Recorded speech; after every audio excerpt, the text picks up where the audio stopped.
Go. Hey, everybody, welcome back. This is Words number 31. Dani is with me. And, well, we sort of know but don't know what we're going to talk about, but we're going to do an after show today, so make sure that you stay tuned and go over to my Patreon or her Patreon. It'll be in both places so that you can hear the after show, because the after show is planned, but the regular show isn't. So, right. I know what we're talking about for the after show. I have no idea otherwise. How are you? I'm good. Thank you. What's going on there in Santa Fe? What is going on in Santa Fe? I got an email yesterday from my improv school saying that in-person classes will not start until there is a COVID vaccine. So. That's funny. So funny. Oh my God, it's so funny. Right, that's the improv, right? Like yeah. You should have been like, this is a comedy workshop. Is this a joke? Right. Mm-hmm. Okay, so no more funnies until we have a vaccine. No more funnies till there's a vaccine. And when you said this was our 31st show, I always associate the number 31 to Arundhati Roy's The God of Small Things, because the main character turns 31 in the book and she keeps calling it a viable, diable age. So this is our viable, diable show. Well, we can't seem to entice any guests, so maybe this is either, but somebody seems to think we're like the new diamond in silk, so we're about to become viable or diable. I like it. But at least the most recent guests we approached had the courtesy to message us back to say no. So yeah. I feel like it's progress. Yeah, and I still think we have a yes from Cynthia, but I don't think her email doesn't work, and I don't know if she recognizes me on Skype, because I don't know why she would told me to contact her there if she wouldn't do it. So one day we'll have Cynthia McKinney, that we maybe know sort of for sure, but other than that, everyone else doesn't respond. Yeah, except for we actually got a response from Biggie, but we're still working on it, so we're gonna leave that alone. Yeah, we're not taking that no seriously. Yeah, not yet. Dani, I wasn't aware of the fact that Dani is an engineer. I know she's lots of things, but she informed me the other day that she's an engineer and she's working to engineer the no into a yes. So on it, totally on it. Are you a social engineer? Sure. that's my favorite kind, right? So yeah. I mean, I was conceived at Tavistock, so I might be a social engineer. But what about you? Conceived at Tavistock? Basically, my mom was working for SciCon, which I believe it's hard to trace exactly what SciCon is, but don't you just love that name anyway? No. It's spelled like science as a con. SCICON, SciCon. But the address was in Tavistock Square, right? The address is in Tavistock Square, and a lot of times I was finding notes that her like requesting documents from like other people in the company and addressing them to like people at Tavistock, you know what I mean? So there was definitely she has things requesting documents from the World Health Organization, from Tavistock, from whatever. So it's definitely some sort of SciCon, right? But you were engineered before birth. Like they were fucking with your soul before you made it into your mama's womb. Well, this is my mom was working there when she got pregnant with me, and then they were living in London, and they moved back here before I was born. Meaning until they impregnated her with you. And then was probably told to go and you plop it out at Cedars of Lebanon. Do you know something? Can I tell you the weird? We know lots of weird things about Cedars of Lebanon, right? But yes, do you know what the weirdest thing is? That it's the Scientology Center? No, this is way weirder, but this tells me that it's important, right? Like that it's got a very important place in why things are done the way they're done. Do I know what it's? So when you use like AstroDeist or Cafe Astrology or any of those things to do a chart, like when I look up Los Angeles as a location, there's Lebanon is an actual Lebanon is an actual place that you can use as a location of birth. What? Mm-hmm. That's so crazy. So I sorry, go ahead. Now, whenever I get a reading or any kind of astrological or tarot or numerology kind of chart or anything like that from anybody, I let them know. I put on there Los Angeles, California, Cedars of Lebanon. The reason I'm saying this is because it is listed on AstroDeist as an actual astrological location. That's so weird because it doesn't even exist anymore because it burned down. That whole area, though, because you have like Cedars of Lebanon, which is now the Scientology Center. Then you have Scientology Celebrity Center, only like less than 2 miles away. Then you have the Krishnamurti Center. Then you have the Annie Besant Lodge. Then you have Vedanta. They're all in that same area. There's got to be something not like geomancy. Yeah, well, I'm sure there's some geomancy things going on, but according to a lot of things that I've read, the Circle of Nine used to meet on that block, the Council of Nine or the Circle of Nine. I don't know what the exact, like it was a very hot spot. What's the Council of Nine? In the mid 1900s. But what is that? So it's an occult, Crowley thing? ritual kind of thing. There's many explanations for it. Sometimes I hear it called the Circle of Nine. Sometimes the Council of Nine. It seems to be somewhat related to intelligence agencies, somewhat related to secret societies, somewhat related to like Thelema kinds of ideas, right? Like your Jack Parsons kind of. Because there are also so many people like Magenta Pixie and Phil Good who channel the Nine. Right. So there's some, it's like one of these very debated things about, is it a good, it's like Metatron's cube. Some people think Metatron's cube is like the evil shape. Some think it's that, or evil geometry. Some think it's the magical geometry. The truth is it's probably just geometry, but there's something about its possibilities that it's easy to use and you can use it multiple ways for doing things, right? So it's just like anything else. There's probably like Freemasons that are good and Freemasons that are bad, and they probably learned the same, right? So it's like, it's a system, or like a system or a group, an idea that came out of a group that is very viable for use in sort of underhanded intelligence operations. But even if that isn't necessarily its I don't know. I'm not sure. Have you talked to Robert Phoenix about Cedars of Lebanon? I mean, he knows I was born there, but I don't know that we've had a conversation about the fact that that shows up on the Astro Needs chart. I should probably have a conversation with him about it. Do any other hospitals show up on Astro Needs? I've never seen that before. I just noticed when I was typing in Los Angeles, under Los Angeles, there was choices of Cedars-Sinai, Cedars of Lebanon. There was not like Northridge Hospital or anything like that. You know what I mean? Yeah. Weird. But yeah, I mean, I don't know if it's because those are two places that are highly correlated with celebrities being born and dying. So that could be. Right, so that's why that might be the cover reason. I don't think celebrities are born in, like, no one's born in LA, like not famous people. They just come there, right? But I wouldn't imagine that many celebrities were born in. I think in the older days there were more. Oh, okay, maybe. Yeah. Yeah. So I don't know. How did we get started on this? Oh yeah. So Tavistock. So right. So she got transferred from Tavistock to Cedars of Lebanon. Right. But what's crazy is this. So I've been doing all this work lately on this symbolism of this 4-lobe shape and all the possibilities for perforating the walls of the universe with this, right? When my mom moved here, she immediately went to go work for ARCO, Atlantic Richfield. This symbol, their ARCO symbol is the inverse of the symbol in a different way than the Knights Templar crosses. So there's different ways you can sort of move the parts of the symbol around.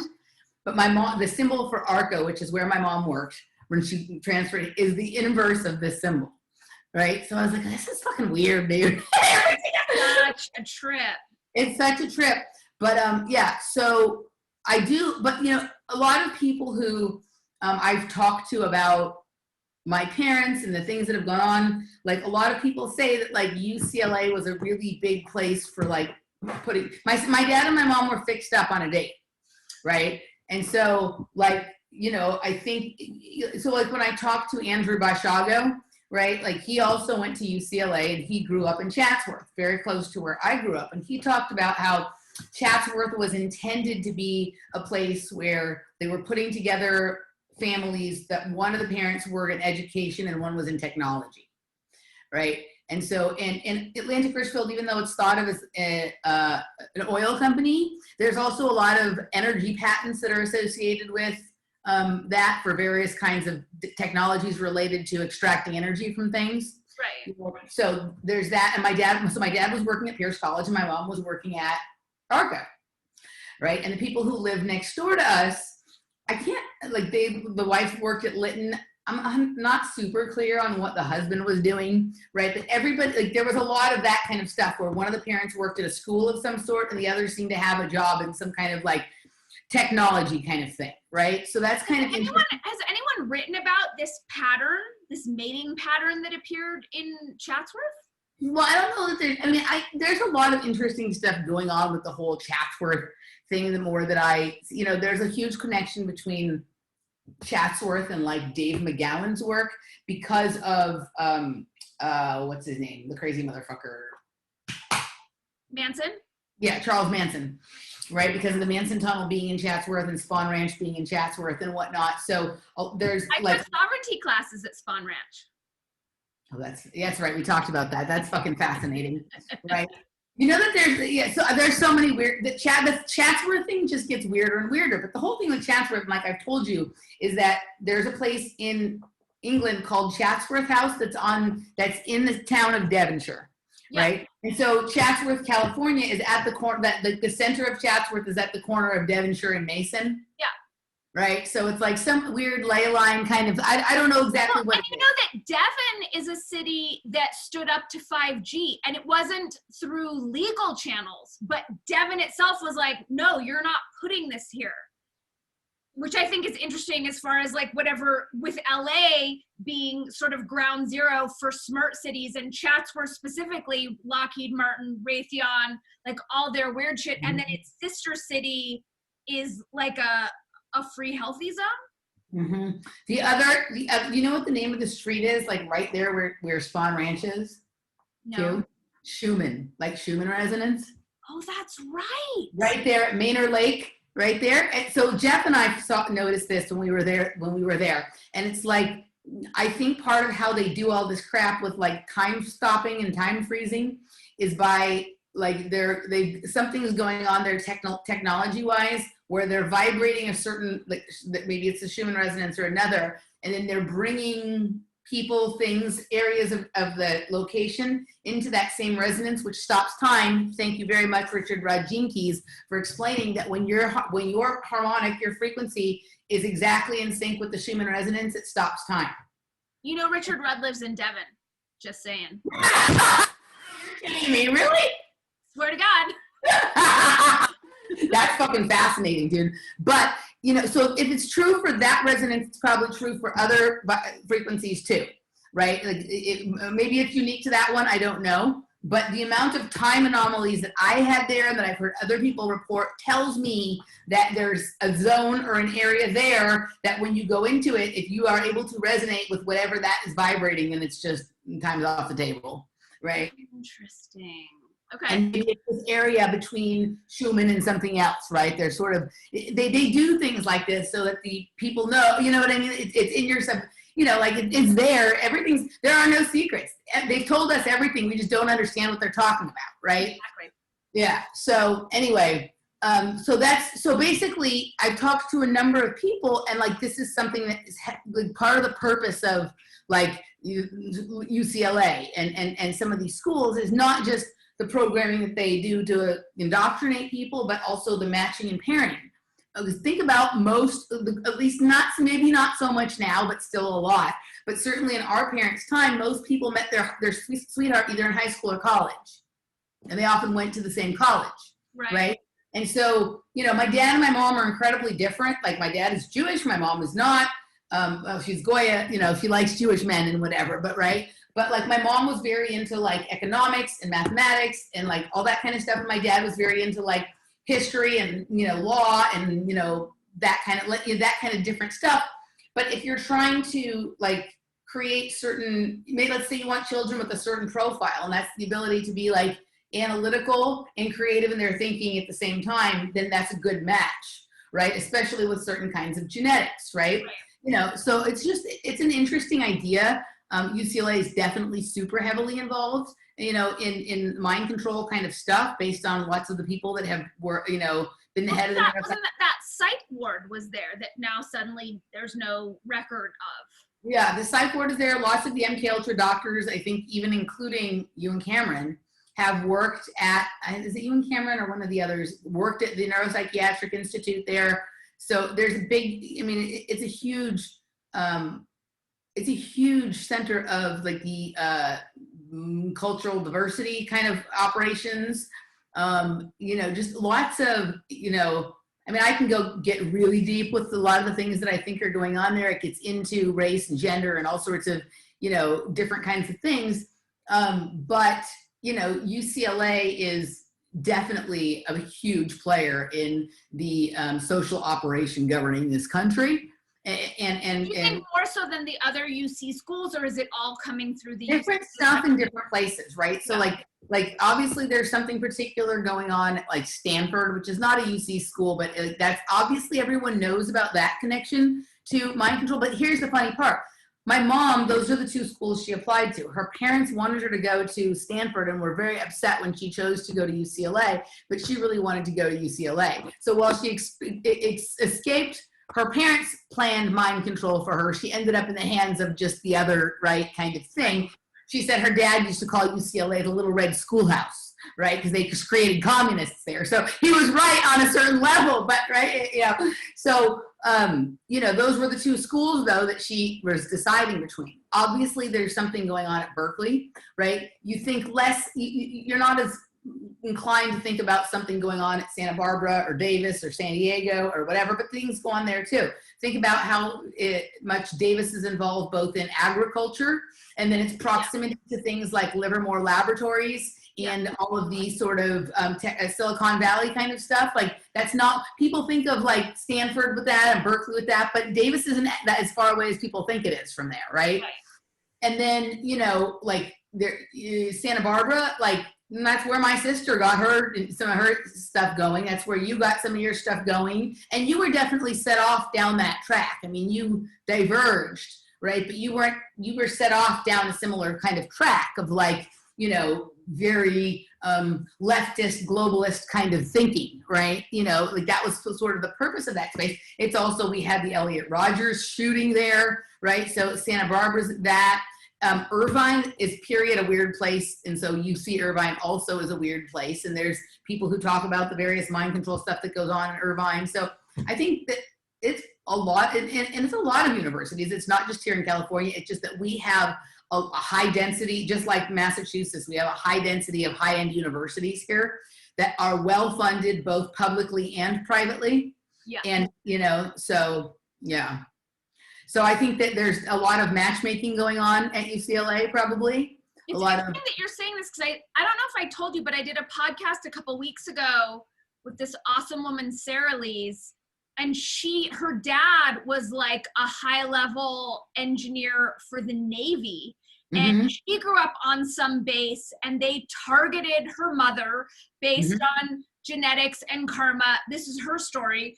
Her soul was allegedly in storage at Los Alamos in some sort of basement soul bank. And her story is that they completely went after her mother because of her genetics, because of their karma.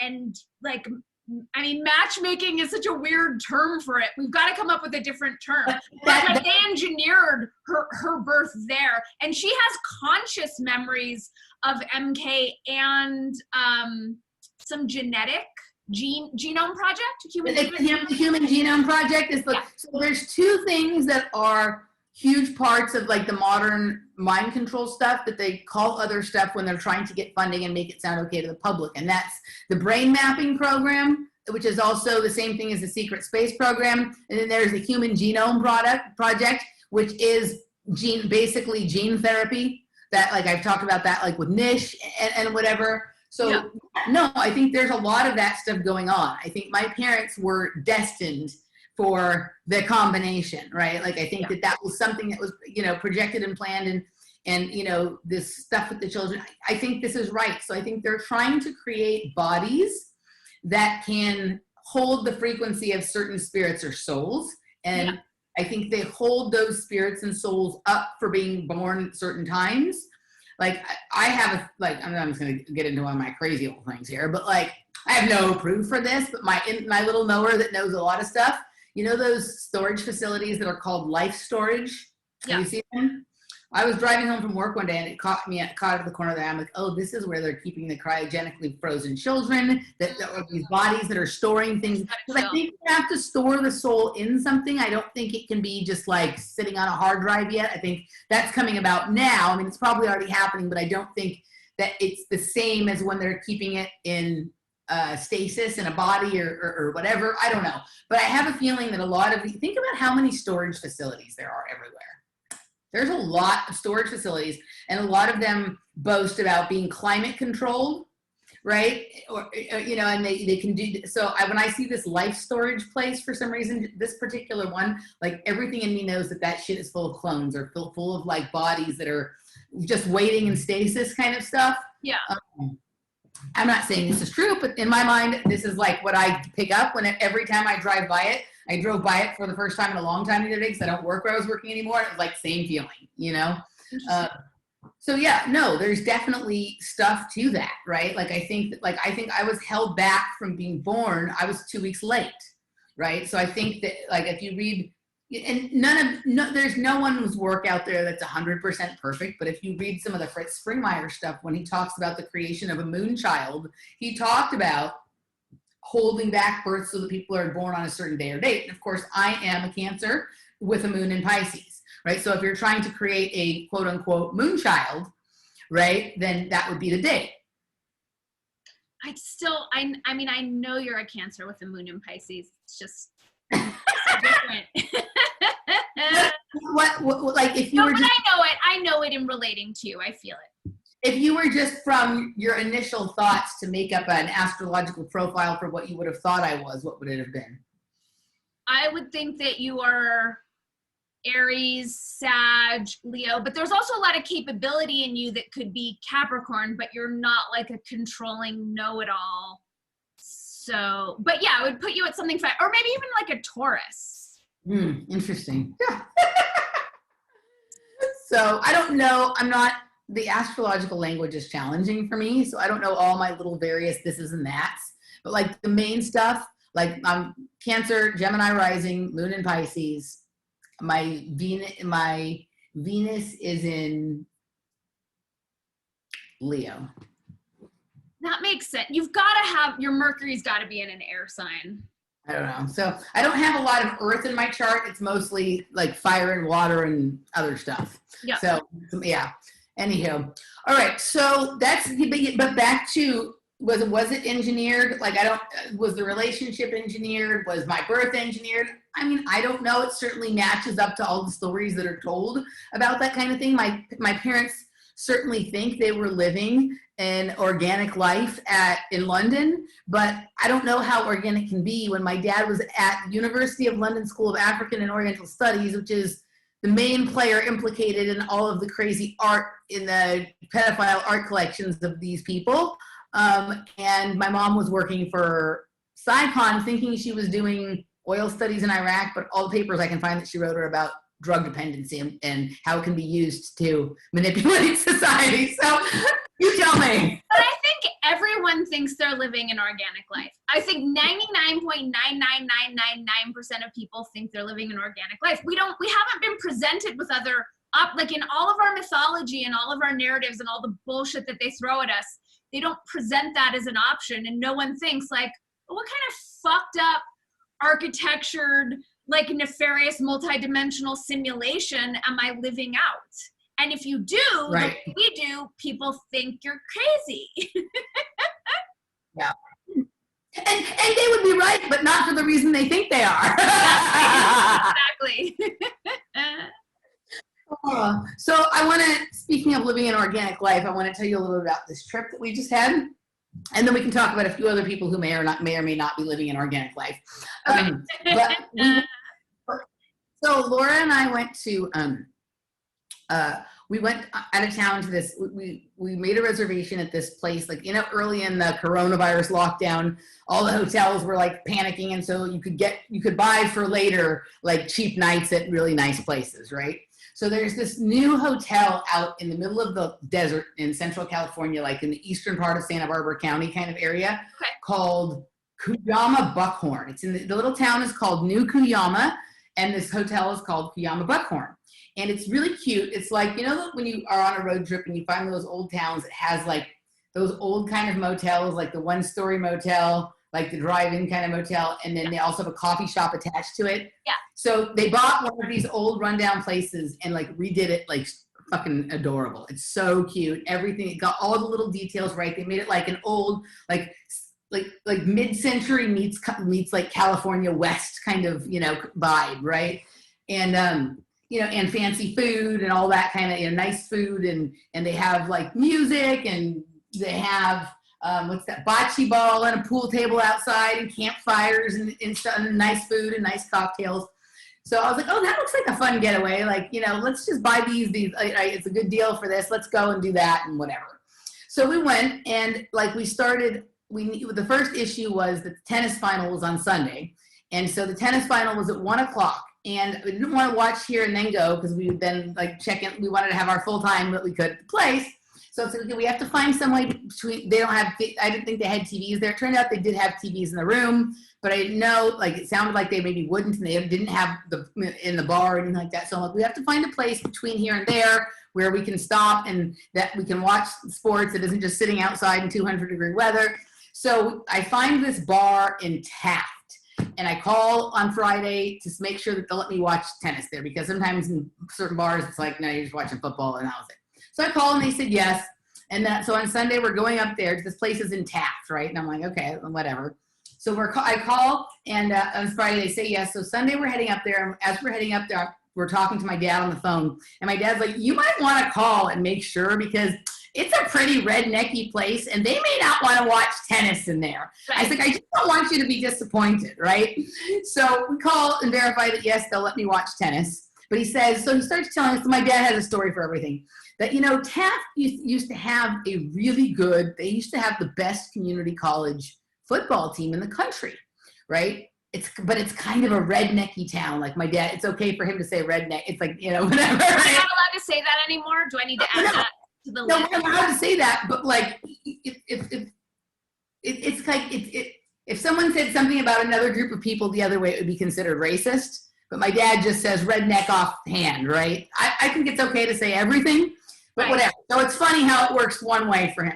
So he's like, now they had the best community college football team in the country, but it's a very white rednecky area. And they were bringing in all of these black football players from like, the South. And then they would go there for a couple of years, and then they'd go on to like the good football schools like Mississippi and whatever. He's like, and it was the weirdest thing, because the town, like there's, white people there, but the football team was so successful, so they were proud of their football team, but there'd be these scuffles in town at bars when people got drunk that were like racially related. So he's going on and on about the story and whatever. So he had his story for that. But he's like, this should be an interesting experience. So we get there, and of course, on the way into town, we see this community college and whatever. And this is a rundown podunk town, right? Everything is super run down there. But we find this place. So this place that we went to was called the Bank. And it's a 100-year-old bank building, like one of those really cool brick buildings with the big arched windows and stuff. And we get there, and we notice that there's people sitting outside. So we're like, shit, you're allowed to go inside, aren't you? They told me you could on there. But we go up to the door, and it says, masks for ugly people only. Yes! We go in there. No one's wearing a mask, right? And so maybe I should, hopefully it's okay that I say that. I don't want to get anyone in trouble. But everyone who works there is a fucking conspiracy. Everyone who works there is a conspiracy theorist. Right? The girl, you're right at home. And there's like a crazy chick who's like, we're talking to her for like 30 seconds, and she's like, she basically comes out as a conspiracy theorist. We hadn't even said anything conspiratorial yet, right? And then the owner comes over and talks to us, and everyone is like, yeah, this shit is bullshit. And like we ended up in like, I thought I'm moving to Taft. A text saying, I'm moving here. He's like, why? I'm like, because only other people wear masks here. He's like, well, now you're going to have to quarantine for 2 weeks before I'll see you. Right? But we end up in this place. They let me watch tennis. The food is reasonable. The drinks are shitty and whatever, but everyone there is a character. There's no background people there. Everyone there is fucking weird as fuck and bizarre. And Laura's had a few drinks, and she's going around asking, like, talking about Tartaria with the local Vietnam vets. Right? It was pretty funny. But it was just kind of interesting to be in a place where, like, for them, this shit doesn't exist. Right? So it was like, I had that moment of like, maybe we should move to town. Right? So that was interesting. So then we'll finish the tennis, and we go about half hour away, 35 minutes away is our place. And we get there. There's like nothing else in this town. There's this place. There's something called the Burger Barn that's not open. And then there's like a liquor store and a laundromat not open, right? So we get there, and it's like super cute, right? and we're the first night, it's just us and one other person in the hotel. And they have a restaurant there, but because of the lockdown, they're only open from 11 to 3. If you're staying in the hotel, they'll cook you dinner and bring it to you, like out at the picnic tables or whatever. You know, they have cocktails. They'll bring you whatever you want, right? Kind of thing. So the other woman was like hiding in her room, though. So we have the whole place to ourselves, right? So we're like eating our dinner at the campfire. It was like fun. We're enjoying it. You know, the food was good. And then the next morning, like I wake up and I go over to the little store to get some Advil, right? Because Laura had a headache. And it felt really eerie. I felt like I was the only person in this whole town. Everything, like even though the places that were at this area where the liquor store was, there was like a laundromat and something else, they didn't look like abandoned, like dilapidated, but they looked closed and like no one had been there in a long time, right? So I go around the front to this liquor store. I'm like, this shit is closed, dude. I'm not gonna be able to get any Advil. But I just was like, I'm just gonna pull in the door anyway. And like I open the door and it's like dark in there, but there's a guy there. And it's like the weirdest little store ever inside, but he's super nice, you know, like, and maybe he's from like somewhere in the Eastern Europe or whatever, right?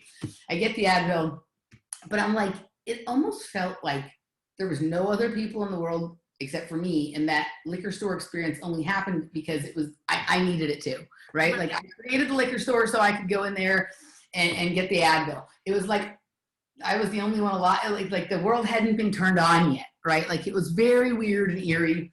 And I just like, it put in a weird feeling in my stomach. And I was like kind of creeped out for the first half of the day. Like it literally felt like the world had ended and we were the only ones left alive. But like there was still like food and things to do and things would show up as we needed them, right? But there was no, it didn't feel like there was anybody else in the world. And you know, the sky is all smoky and the sun is the very orange hue because of that and whatever. And it was just like, it was almost that feeling of like, well, it would be like if you were the only person left in the world or you had one other person that you were with, right? It was so strange. I've only had one other experience like that. And that was when Jeff and I was in Charlotte, North Carolina. And we got there and it was like somebody had forgotten to like cue the set.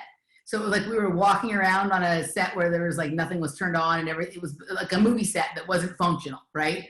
This was kind of like that, but out in the middle of nowhere, right? It took me till about 2 o'clock in an energy session with Chris Kaler to come out of this funk that this created for me, because I was like, I had this sense of impending doom. It was so strange, right?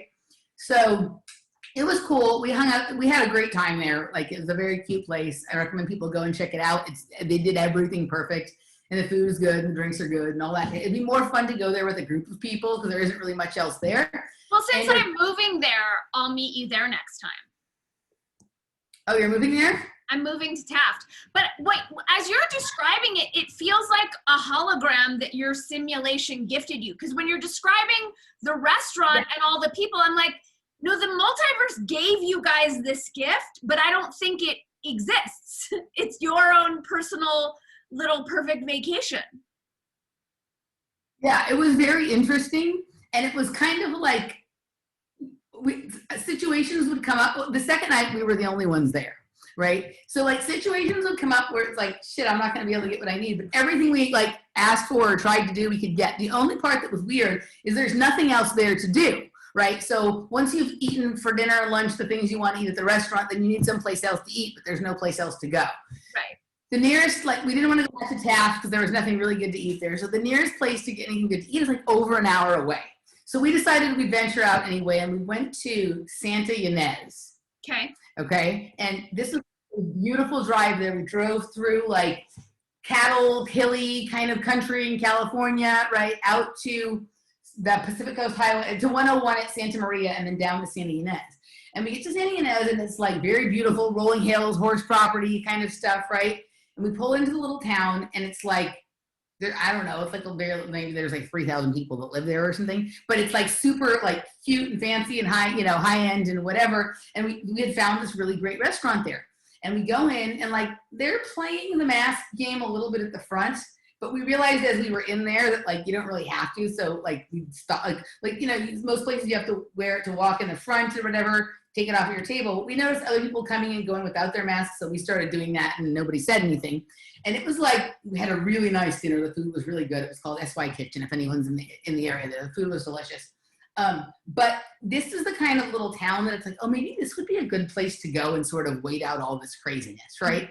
because the Kuyama is a little too desolate, but Right. this was like, there's like a few little restaurants, but everything is nice. It's like, if you were going to have only 4 restaurants in town, these are the 4 you would want, like not some crappy shit, right? Yeah. And there's like nice big property. We were like, oh, like this might be a good place to wait. Like it didn't feel like all of it, except for the fact that the waiter was wearing a mask, right? But no one was making you do anything, right? And there was no weirdness in the right? Like it was just, if you didn't feel, when you were in the dining room, there was no one else wearing a mask, you know what I mean? Like it felt sort of normal, and it was like, okay, this is the kind of place, like the protesters are definitely not coming here. The 5G is not coming here because everyone's a horse property that they're going to fight for if somebody tried to do that kind of shit, right? Like this might be the kind of place that you sort of want to, like, you know, wait this crap out, you know what I mean? Because I do think a lot of the stuff will pass. And it was kind of, it was so nice. It was like we had a little reprieve from, it was just really cool. And then we drove back. And then when we left yesterday, we were going to visit my mom in Ventura, so we took the 33. And I was expecting like a flat desert drive the whole way, but apparently there's this really crazy hilly mountainy forest in between New Kuyama and Ojai. I got car sick. It was that windy, the roads, but it's beautiful back there. And there is no reception anywhere for like an hour. I could not believe that this level of wilderness existed, this level of like natural wilderness, not like plowed flat farmland like you see on the up to 5 or whatever. Like just, this looked like Yosemite, but it halfway between the desert and the ocean in lower central California. Like I was like, this is, I'd never been, I had somehow in all my life living here had never been to this area in there. And while it made me car sick, it was also nice to know that was there. Yeah. It was kind of interesting. And then we came in Ojai from the back end. Like, you know, I always entered Ojai from like Ventura. Yeah. Right. So it was like through a different way. And it was just kind of like, wow, I had a completely different experience of California than I had ever had in my life. That's so cool. Very rarely in California do you feel like you're the only one who exists. Like on a lot of these roads, like yesterday, most of the drive, we didn't see any other cars anywhere. And it wasn't like spotty reception. It was like for 1 hour, there was solid no kind of reception at all. That's like almost unheard of in California. That's nice. Yeah, so it was kind of interesting. It was kind of cool. Interesting. So everybody go on some weird, create a holographic space that exists just for you and your weekend getaway. So here are the things that are coming to mind as you're sharing this. One is when you had asked at the beginning what's going on in Santa Fe, for the past week and a half, I've been really brave and gone to places that I haven't been going at all, never wearing a mask. No one has said anything to me, and everyone's been really friendly. So that's been my experience here. But the other piece was when you were saying the place to ride it out. And this might move us into our next thing, or it might move us into our Patreon or whatnot. But I'm noticing how many people are choosing to leave California to move to Austin. And I find it such an odd place to go because there is 5G. They are part of Agenda 21. There is Antifa. There is BLM. So it's just an odd choice given how many people I know that are choosing Austin. What's your take on Austin? Well, I mean, obviously I've lived in Austin several times. I still have quite a few friends in Austin. I will be there in a couple of weeks for a few days and whatnot. Austin is an interesting place. You've never been, that's right, you've never been. We talked about going, but you've never been. Okay, so there's an obvious attraction and romance about the place. There's something very cool about it. I first went there, I think I had my first visit there in like 1997 or 98. A family that I used to babysit for here, they moved there because the father took a job as the president of Guiltless Gourmet. Remember the original like healthy chips? Yep. And they were located there. And so I would go visit them. And then I had one visit there to see them where I ended up one night going out to a concert while I was there. I went to like go see Crystal Method and Fatboy Slim, right?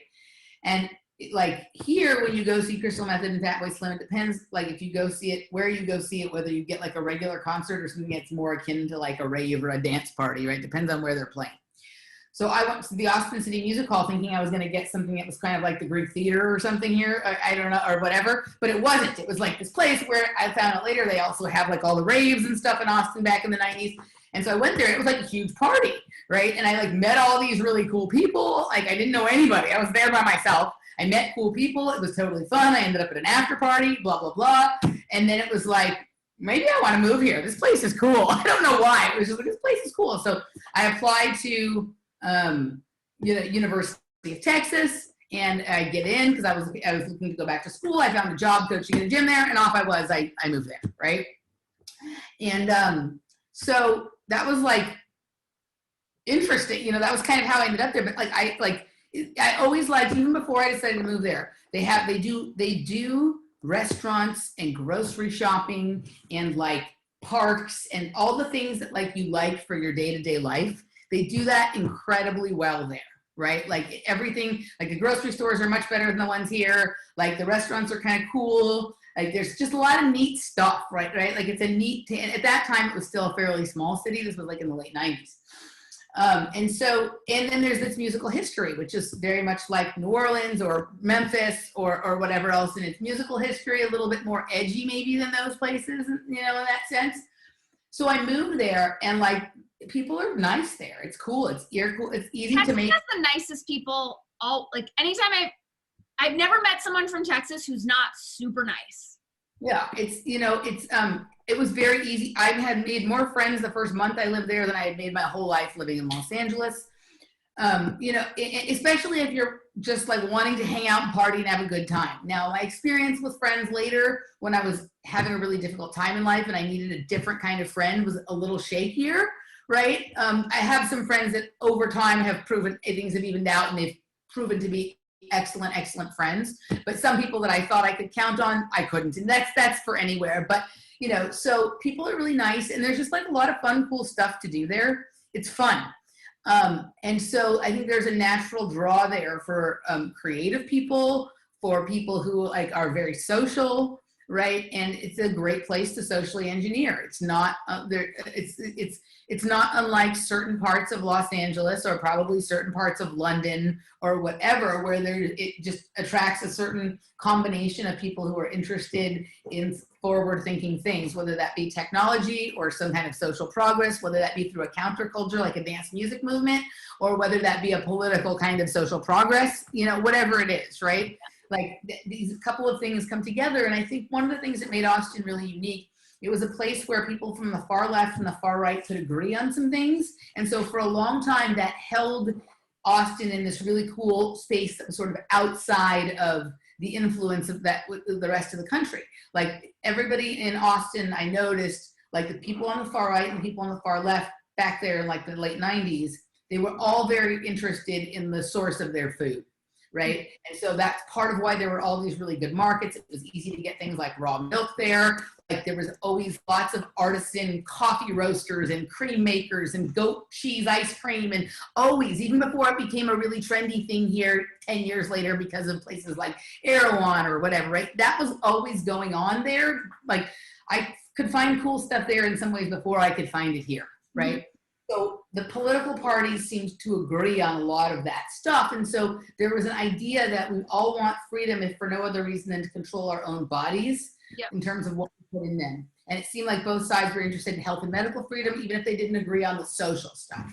Yeah. So at some point that, you know, during the time I lived there, you got a lot of like Dell and Apple coming there, and the music festivals like South by Southwest and Austin City Limits and whatever grew from something smaller into these really worldwide kinds of things. So then you're starting to have the influences of a lot of people that are not native Texans and that didn't necessarily come to Austin originally for the freedom, but they noticed other people did. And so that was a good chance to sort of steer society from a different angle. Like obviously like the jig is up, and they know that society is steered from Los Angeles, Washington, and New York in the United States. Like they needed a third place, you know, they needed a place that seemed outside of that. You know, and there's a couple of, you know, we had that with Seattle in the 90s with the grunge music scene a little bit, right? We felt that influence before. You know, and sometimes, you know, so this was like maybe the next one of the, you know, like Austin was like the next, you know, it's very similar to Los Angeles climate wise. So you can appeal to Hollywood, you can appeal to certain kinds of people. There's a combination of cultural and outdoors kinds of activities. So I think, and also it's because of the way it's set up, I think it's one of the best cities for creating like an enclosed system, like a megalopolis. And I think that is what's going to happen there. And I think that like once you're, so it's the first place that I ever noticed when I was there visiting in like 2000. So I lived there on and off from 1999 to 2003. And then I lived there for a summer in 2006 again. And then again for about 6 or 8 months in 2008 or 9. And I've always visited fairly frequently. When I was back there for that summer in 2005, 2006, it was after my brother had died and I had started to wake up. Like my heavy wake up stuff came in like that 2004 to 2006 period. And that summer was where I really started first looking deeply into 9/11. Like I had a birthday party while I was there at a nightclub. Like we threw a party and a friend came, I went home with a friend that I had, that was at the party, and he showed me the Loose Change 9/11 documentary. That night, like in the middle of the night, and or first thing at 5 o'clock in the morning. And it really, because of some other things I had learned in the previous year, it really started my mind moving in a different direction. Thank you, Jason Thomas, for the wake up. Prince Valium. Anyway, so I started seeing everything through a different, like I already knew about like things like the Dark Alliance and the CIA bringing the crack into South Central and how it was related to the foreign policy and all that kind of stuff. And I already knew about like some aspects of some stuff with the chemtrails.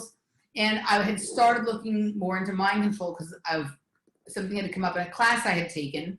And I knew that the way that she was, somehow I instinctively knew that the way MK Ultra was being described to me was not what it actually was. It was like the so I started looking into that stuff, but I hadn't really gotten into like the false flaggy kind of shit yet, right? So I started doing that, but I was thinking about possibly moving there permanently. And I saw an ad for an apartment complex or an experimental apartment area on a certain area of town where rent would either be free or very cheap if you agreed to have all of your activities monitored. And I didn't take that at that time as surveillance, although it may have been. What it was like that they were going to really be keeping track of the way you used your energy, your electricity, and whatever, right? Maybe they were trying to study green, whatever. It sounded like there was a part of it that appealed to me because I didn't have much money at that point. I was struggling a lot. But there was something about, I was like, there's something that I find disturbing about this. And it's now the area of town where there's like this weird planned community that seems to be all about creating that kind of stuff. So I was like, oh, I had never seen anything like that in Los Angeles. So I started shifting my opinion about it. So I ended up coming back home and then moving back to Austin for a bit in 2008, 2009. And I just noticed how really technology had really come to wrestle away control of the city from the more artistic bunch. And then the fusion of art and technology, which in some ways is not necessarily a bad thing, but the whole place had really made the full shift from analog to digital, right? It didn't really work for me, and I kind of left. And then it was during that period of time, the time when I first moved there in 1999 to that time when I left for the last time in 2008, where like the famous people started moving there a lot, and a lot of these other companies started moving their headquarters there. And I just, it just became like a different kind of place. And it turned in, now when you go there, it feels like it's South by Southwest every day. Like I call it South by Southwest summer camp. It's like every day is South by Southwest, right? People walking around with their backpacks on and their wrist bracelets and, whatever. So I don't know, like, I think that like, there's been social engineering going on there for a long time. I think the Austin Access Television simultaneously had Bill Hicks, Alex Jones, and Freeman on. Right, on their channel. So I think that there's been trying to. Did Alex Jones live there? Yeah. Mm-hmm. Okay. There was a period of time in the late 90s where Hicks, Jones, and Freeman were all sort of intersecting. Maybe Freeman came along a little later, but they were all in that same building filming their stuff. Yeah. Right. So that's so that's interesting. So Alex Jones, there's a lot of alternative media really sprung out of Austin, Texas. That's interesting. It's also a lot of human potential dudes like Tim Ferriss, Aubrey Marcus. Yep. Rogan just moved there. Andrew Wakefield's there, so you've got that medical freedom piece. Del Bigtree is there. So Joe Rogan, but I think the Aubrey Marcus piece is really interesting, and part that goes not is JP Sears is there. So a lot of people who are in on the conversation in this borderline. Is Jason Silva there? I don't know why I think that. He's in that, but like he might be in that same group of people. He's definitely partly that. So the people that are sort of like this is where like intelligence agencies really, they're that strip of people who walk the line between fringe and mainstream, right? They have this area in between. And I can't remember when we did the show about Austin, Robert and I, there had been some looking into Aubrey Marcus's father has a very interesting background. And then the flashlight. Right, but like Aubrey Marcus is interesting. The On It stuff is interesting. The whole like culture that they've created around the sort of ketogenic lifestyle, right? And the kettlebells and the roping and the working out and the nootropics and whatnot. Like there's a whole. It's like a cult. It's like a fight club kind of thing, right? Like it's like they create. And so I think that like, Austin is super technologically integrated. There's a lot of 5G there. It's not a huge city, so it's sort of easy to sort of put, like, I think it's going to be one of the first places where we see that, like, you have to, like, you're going to see social credit scores going into, like, how you can move in and out of that space type of thing. Like, I think what's happening, like, all these wealthy people that live there, right, they all have, like, probably farms on the edge of town, right? So they're not going to be living in that thing, right? And they're going to have their businesses in there. So they're going to be coming and going, right? So they're going to be living in a certain kind of freedom that the people who are part of their cult are not. Interesting. Right. And I think that there's a lot of social engineering going on there. I think there's a lot of experimentation with, like smart stuff, smartness, and ways of integrating like brain entrainment in certain zones of town, different kinds of stuff. Notice how we didn't mention any women who, like, I only know of like the famous dudes who live there. Yeah, it's definitely a bromance kind of place. Mm-hmm. I'm trying to think. Sandra Bullock lives there. She lived there pretty early on. She has a film company there and a restaurant. I think her restaurant may have closed recently, though. Okay. She was like the big female celebrity that lived there. She was like next to me dancing at a drum and bass party. Have you had any inclination to move there? So like, if there's still stuff there that I really like, it's like there's more amazing bars and restaurants and cool stuff there, and I still have a lot of friends there. But like, it's one of those. It's a place that's not Los Angeles that meets my requirements for like a lot of things. But I'm very well aware of this other thing. And so I don't want to move from, like, if I'm going to relocate, it has to be at least 20 to 25% more freedom for me. It can't just be a 5% upgrade in freedom, right? So, and I'm not even convinced that there's more freedom in Austin. I think there's more freedom in Texas, but not necessarily Austin. But so I think that, like, Austin is, people are seeing, oh my God, all these people are saying it's free and fun there, but all the people that are saying that have a lot of money, right? So I think in the early stages of the control of society that they're going to try and implement, that is going to be avoidable, but it depends how much you play into their hand. It's going to be that people are going to want to be near the things they think are cool, and they're going to think that freedom's going to be for them too. And they're going to feel like they're experiencing freedom because they're not going to realize that the people that they think are part of their freedom are actually part of their control. Right? So they're going to love their servitude to On It. They're going to love their servitude to the Joe Rogan Experience. That's what I'm getting. It feels like a trap given how many awake people, I'm not talking about Joe Rogan, but I'm talking about my own friends, Mickey and Elevate, they moved their whole thing there. And I'm looking and I'm like, this feels like a trap because it feels like it's set up for them to be controlled and kind of like another MK pod to just take their creativity and their intelligence and fuck with it. It feels, I don't want this to be the case because I want my friends, of course, to be free, but my spidey sense is like, Right. So they're going to go. So some of the things that are going to happen with this is marijuana is going to become legalized in Texas, which it's not right now. So people are going to think that's a step towards freedom, right? Well, same with the push to legalize psilocybin feels like the worst idea. Now we're giving. But I think this is going to be a place where psychedelics are going to be widely available because Aubrey and Joe and all of these people have put Tim Ferriss. They've all talked that. So I think that people are going to be satisfied to stay inside the dome if they think that they can, if they can do DMT all day.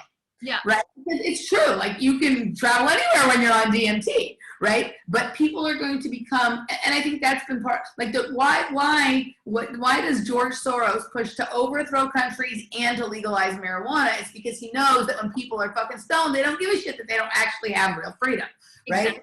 No, I have nothing against DMT or psilocybin or marijuana or whatever, but you do it where you want, when you want, how you want, outside of the scope of social pressure for that, right? Having a movement around these things, and this is one of the things I really hope to talk to your friend Robert about when he resurfaces, is the difference between personal use, guiding your own experiences with these things, and having your use be as part of like a group or a movement, because it changes the whole thing.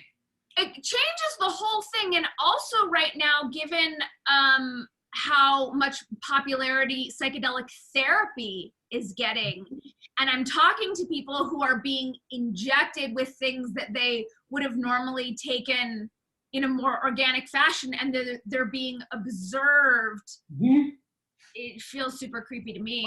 I can't think of a worse place to do mushrooms or DMT than in a doctor's office or a lab or like a place where you get kidney dialysis or something. The lighting. Just think of the lighting. Yeah, it sounds like no, like for me, I need some rough elements to it. Right? Whether that rough element be nature or a huge sound system and music or whatever, like I need there to be something about it that isn't calm, cool, and collected for it to have any real resonance for me, yeah. Right? So, yeah. Definitely not clinical and sterile, for sure.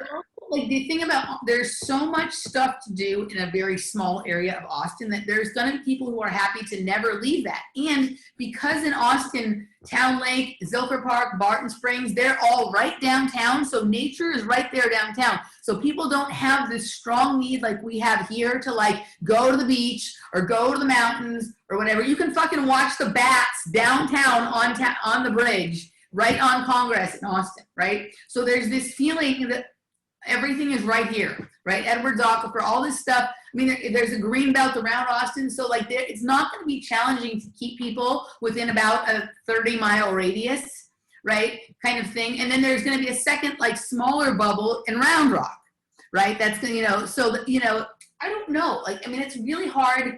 So yeah, there's something not right about it, and at the same time, there is stuff there that's really fucking cool. It's a great place to go and eat and drink and hang out with your friends and hear music and all that kind of stuff and walk around the lake. It's really cool and whatever. But I'm telling you, dude, the trees have eyes there, and I don't mean, and I mean not just in the natural sense. I mean in a surveillance sense, but also in the extra paranormal sense. Right, like not just the surveillance state technology, but like the weird, esoteric, occult, like this world isn't what we think it is, and there really are things watching you all the time besides just your own highest self. Mm-hmm. Like that exists there. There's a lot to play with energetically there for everyone, right? Yeah. They certainly know that. So I think the Joe Rogan move there, everything has been set up for a really long period of time for him to come in there, right? Like all these things, all these people that you've talked about have lined up. Now he's there.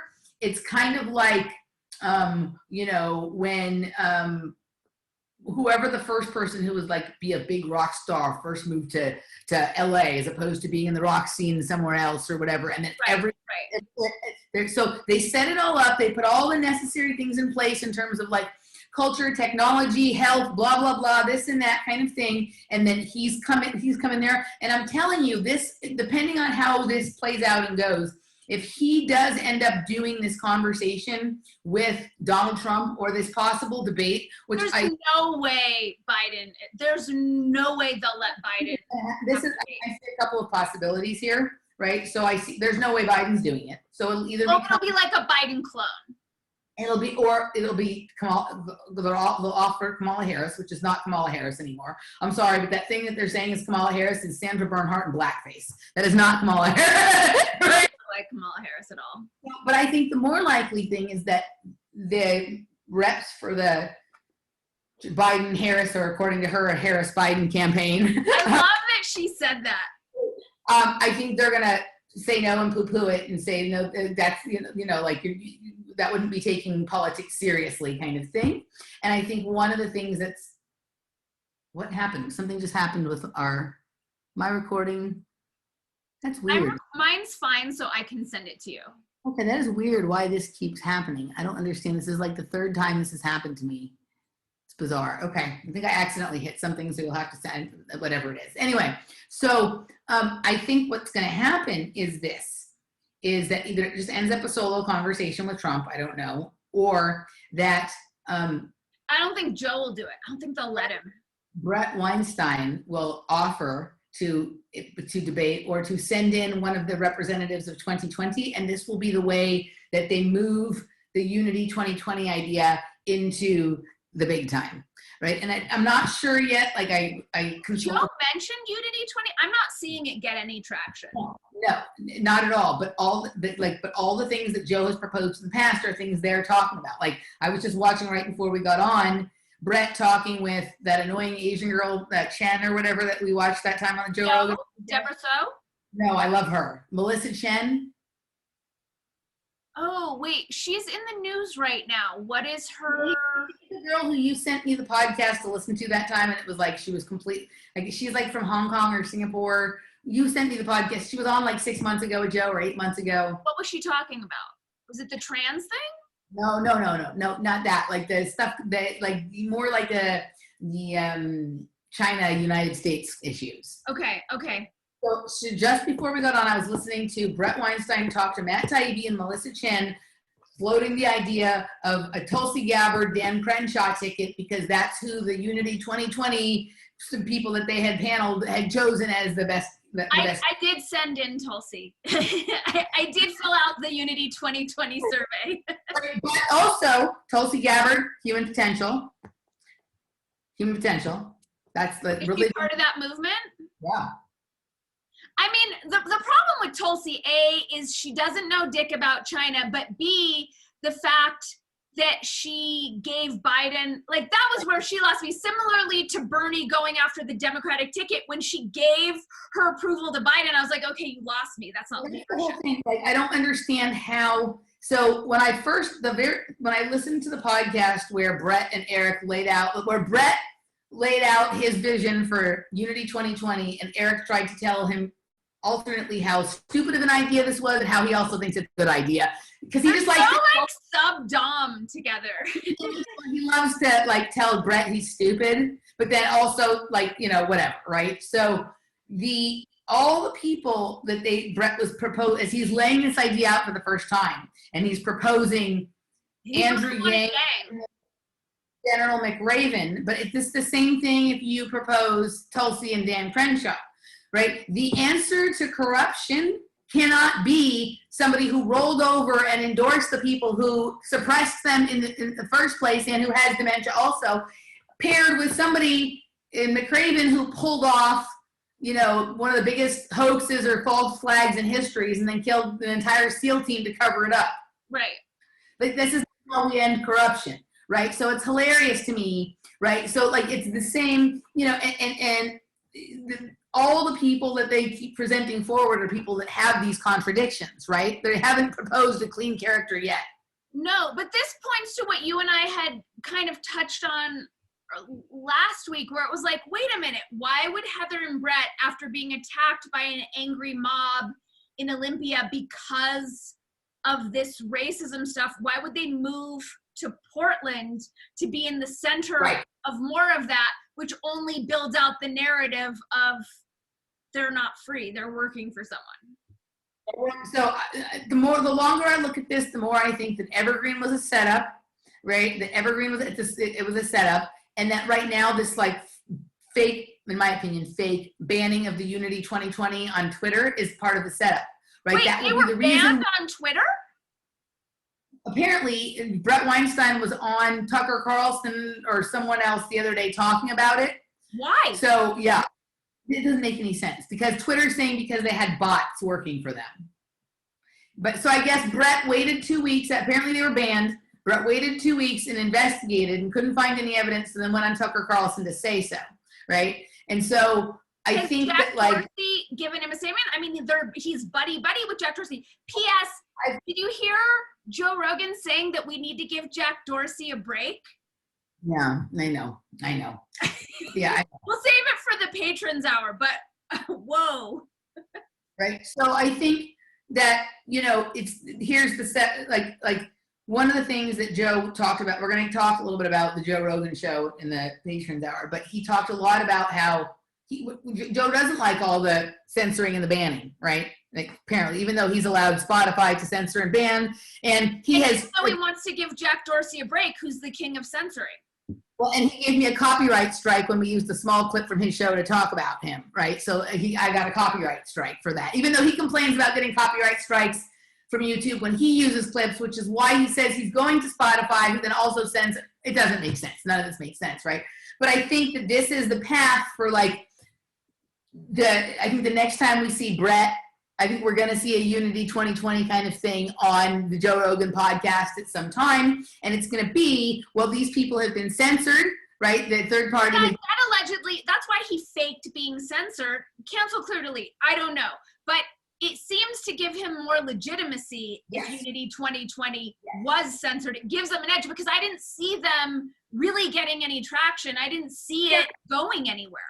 They don't. Twitter censors a lot of stuff. They don't censor third-party stuff. I've seen they censor conservatives more than third-party. You still see libertarians and Green Party. I mean, they censor everything. I'm not saying that they don't censor, right? But the last election and the election before that, there was lots of Green Party, Libertarian Party, people talks of, RT used to host debates between the third parties. They promoted that on Twitter. No, it's gotten worse. I understand that. But there's nothing so far that is threatening about the Unity 2020 thing. No, but they want people to think that this is a controversial idea, right? But here's all kind of setup is the young people are going to say, why won't Joe Biden go on Joe Rogan? Well, Joe Biden won't, but these Unity 2020 people are. Unity 2020 is the complete thesis, antithesis, synthesis. It's the problem, reaction, solution. It's the merging of libertarianism and socialism, right? That's what they're going for with this. This is basically the way you get people to agree, instead of to a third party, to merge the two parties into one, and you end up with a one-party system like China. And the people are going to think it's a great idea, and they love it because it's hip and it's cool, and the people who are doing it have big muscles and wear good shoes and, whatever, right? Yeah, I think you're right. I mean, honestly, and even before, Heather decided to ignore us and we watched Brett, do his weird, whatever that was. But even before that, I thought it was a really stupid idea to have this sort of pinky swear, blood brother pact, we're just gonna switch places after 4 years. That's the dumbest thing I've ever heard of. If they're corrupt and shitty and ineffective, then we're stuck with this part. It's the worst idea. It's the worst idea, and it's taking so you have the worst representative of progressivism or quasi-socialism in someone like George Soros, who's going to be the funder of whatever this is. He funds the Weinstein's. The worst version of libertarianism, which is Peter Thiel, who has Palantir that spies on everybody and tries to predict what they're going to do and buy and blah, blah, blah, blah, right? So it's basically merging fascism and communism, right, kind of thing into this thing, but there's going to be cool people doing it. And it's going to be legit because this is Brett was, Brett is the person who's fighting against cancel culture, right? And that's the story, right? And every email I get from them, they sign off see you later, patriots. They've really co-opted that term. Yeah, reimagined. That's the word they use for everything, is we reimagine. Everything is either evolutionary or reimagined. Yes, they've reimagined that term. I mean, They've evolved, they've reimagined evolution and evolved, reimagined, you know, all this kind of stuff, right? But here's the big get. Jeff and I were looking some stuff up the other day, and their symbol for unity is a broken circle. How can you have unity if the circle is broken? So it's right there in your face. It's probably like the Tibetan flag, which has one side undefined because it leaves, it's like open borders, and I haven't seen it, but that was the first thing that popped into mind, was to sort of like mirror that. It's on there. So the other thing, let me say the other thing that's weird, and then I'll go into trying to find it. When you try and look up anything about unity, it's hard to find, because what you find is there's a new software that creates video games that's called Unity 2020, which tells me that this is a simulated game theory political movement that they're creating. So it's just like how BLM stands for both Bureau of Land Management and Black Lives Matter. It's right, like when you have these like these acronyms that stand for two different things, that's like weird, right? Like there was all that shit going on with BLM because of the Bundy Ranch stuff, and then suddenly we get Black Lives Matter, which co-ops, whenever someone looks up BLM, they find Black Lives Matter. They don't find the fact that we have a corrupt land management agency, right? So here's this weird thing where like they have a political party that's calling its big thing Unity 2020, right? And then when I go and look up anything about Unity 2020, I'm just going to show you what I get. It's all this stuff. And then Jeff did some digging with some of his blockchain friends into this Unity 2020 stuff. And apparently it's like a game creating software that helps. Okay, so look at this. I'm going to screen share with you, right? Like, okay. And they're using some of the same ideas in the campaign, or that, right? So look at this. This is the images for this software that creates. Who's funding this software? I don't know. I'll have to talk some more with Jeff about it. He just did a deep dive on this yesterday. I wonder if it's a Peter Thiel thing. Right. But it certainly possibly is, or some Incutel kind of stuff or whatever, right? So this is what you find. You cannot find anything on the political party. Did you see the Whitney Webb video I sent you, by the way? I don't know if I've seen one that you sent me. I like Whitney Webb. It's because they're talking about Incutel. I didn't mean to interrupt our podcast. We can talk about that later. Okay, Whitney Webb is good. I like Whitney. But there's nothing about the political party here, except for right here. About 50 or 60 things down, there's this. They're not getting any traction. It's not going. It's pretty late in the game. We're in September. They're going to really get this. I mean, I wouldn't be surprised if they have Soros behind them. This is their symbol. This is their Articles of Unity symbol. And see how it's a broken circle. I guarantee they're pulling that from the Tibetan flag. I guarantee it. Which we'll get into the other thing that you wanted to talk about, which was the yoga teachers against Q in just a second, right? Do we have time for that? Do we even care? We can talk about it. It's fine. I'm good. I'm not in a rush. Okay. Okay. So there's almost nothing about unity here, right? Even though they're having a lot of high celebrity-ish kind of people come on and talk about it, right? Matt Taibbi. That's just a Wakanda idea. Why can't they just start a viable third party instead of this trade-off ridiculousness? But look at all this. What it does is it guarantees 8 years of leadership. Look at what this is, okay? So first of all, we have like a cube, and it's like a peace sign and a cube and whatever, right? But their software roadmap recap, state of unity, workflow and creation, right? So one of the things that Jeff sent me a link on that this GameFlow software does allows you to create games that have workflow and upgrade to quality of life, right? Like it's part of transhumanism shit. So it's basically like, it feels to me, and one of the things that like Peter Thiel does, who's friends with Eric Weinstein and friends with all that stuff, Eric works for Peter Thiel.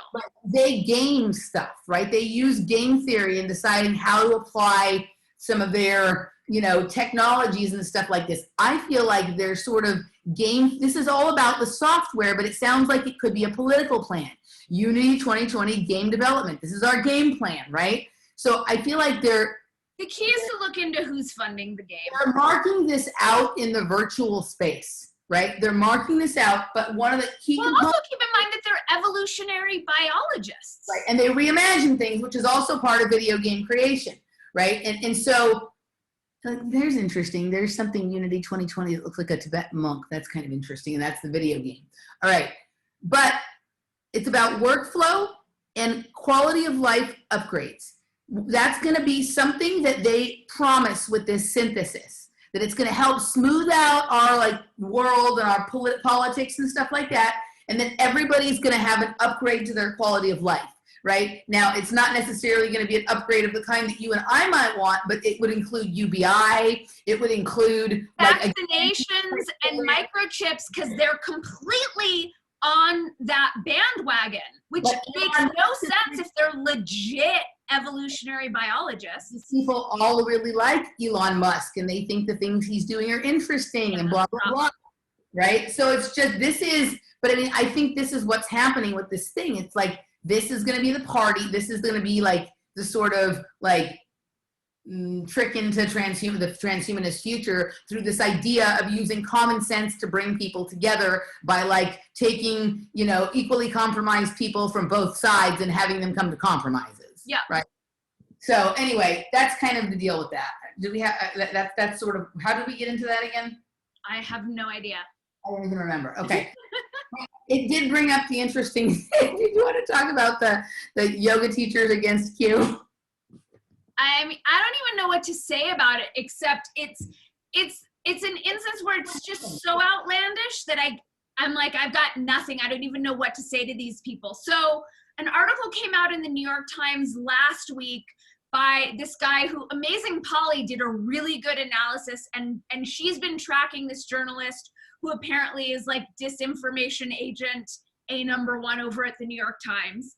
And he was taking down Q as an alt-right Nazi terrorist group. And the way that they do it, of course, is to make it super silly and say that they're like an elite cannibal ring. Like they just make it super crazy. So I'd heard about it through Amazing Polly. I'm obviously not reading the New York Times anymore. But then yesterday I saw this post by some like, hotshot yoga teacher saying like, yay, Sean Korn and Hala Corey and all these like famous yoga teachers who apparently had something to do with the article. And I don't know if it was just they were lobbying the New York Times to publish it or if they were mentioning it. I don't really know. But the gist was, what was the article about? The article was about Q. Okay. And about Q is a terrorist, an alt-right terrorist movement that has to be stopped. And all these yoga teachers apparently banded together because they saw that other yoga teachers and people in their community had started to reference Q, and they needed to stop that. Okay. So if you like yoga, you can't also think that anything that Q says is true. If you like yoga, apparently you have to believe every single thing all the other people who like yoga believe. Otherwise, they're concerned about you. And this is kind of a weird thing that I've noticed is, what is the concern? That people think differently or they're going to be eaten by monsters for having these beliefs? I'm not really clear. So it was just this post about like, yay, yoga teachers, and kind of banding together to like get the other people who had thought they believed in, it's not a movement. I mean, whatever it was, but they need to save people from this horrible terrorist group that is Q. And it was just crazy. And I tagged you on the thread because I couldn't believe that it was real. I went and looked at the thread, and it was actually like, maybe I'll put the link to the thread in the show description because it's amusing. Like it's super amusing. But there's a reason why the yoga community, in my opinion, would be drafted to do something like this. And it's because there are so many people in the yoga community who've had sex scandals. And so far, they've mostly been about like people, the gurus who have like yoga conference getaways, having sex with multiple of their students and blah, blah, blah, all that kind of crap. But you and I both know that like, there's probably something weirder and deeper underneath that, right? And the spiritual communities have been infiltrated with the same corruption and the same pedophilia that Hollywood and athletics and all that other kind of stuff has been, right? And so these high-end yoga people, whether they're involved or not, do not want to lose their place on the ladder of social importance. And so they're going to step out there and defend, right? They're going to defend their elite of their communities from, you know,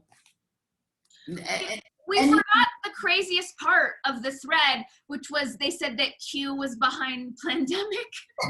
The funniest part, guys, of the thread is that it seemed to imply that Q wrote the pandemic. They said behind, so it wasn't clear if it was like behind by way of funding or behind. The greatest thing about the thread is they clearly don't know what Q is. Right. They have never researched what Q is, but Q is behind pandemic. So are you right now on the computer that you wrote your parts of pandemic on? Yes. Can you just scoot over a little bit so I can see if Q is behind you? Q's under the desk. She's under the desk right now.